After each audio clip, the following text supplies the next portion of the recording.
नमस्कार दोस्तों, मैं मंजू लोकगीत 123 से। तो आइए दोस्तों, बहुत ही प्यारा राजा जी के कमाई में दोस्तों कुछ नहीं है तो गीत का बोल है, आप लोग सुने और मेरे चैनल को खूब आगे बढ़ाइएगा दोस्तों।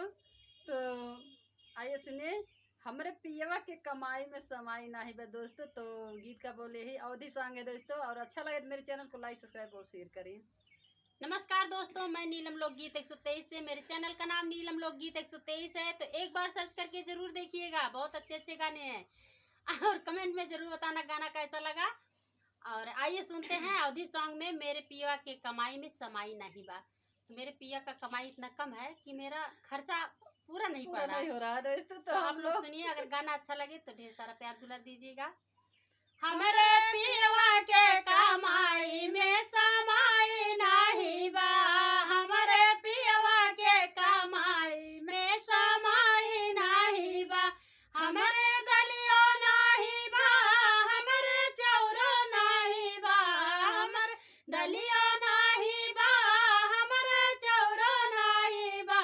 दलिया में डारे खाती हमारे खटायू नहीं बा, दलिया में डारे खाती हमारे खटायू नहीं बा। हमारे पियवा के कमाई में समाई नहीं बा, हमारे पियवा के कमाई में समाई नहीं बा।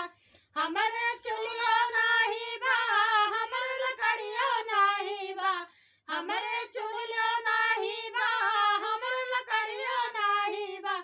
अगिया बारे खाती हमारे सलाई नहीं बा, अगिया बारे खाती हमारे सलाई नहीं बा।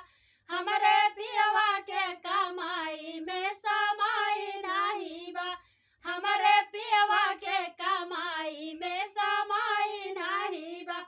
हमारे पलंगो नहीं बा, हमारे खटियो नहीं बा, हमारे पलंगो नहीं बा, हमारे खटियो नहीं बा।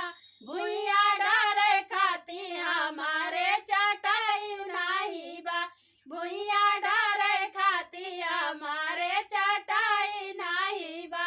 हमारे पियवा के कमाई में समाई नहीं बा, हमारे पियवा के कमाई में समाई नहीं बा। कुछ ना। धन्यवाद दोस्तों।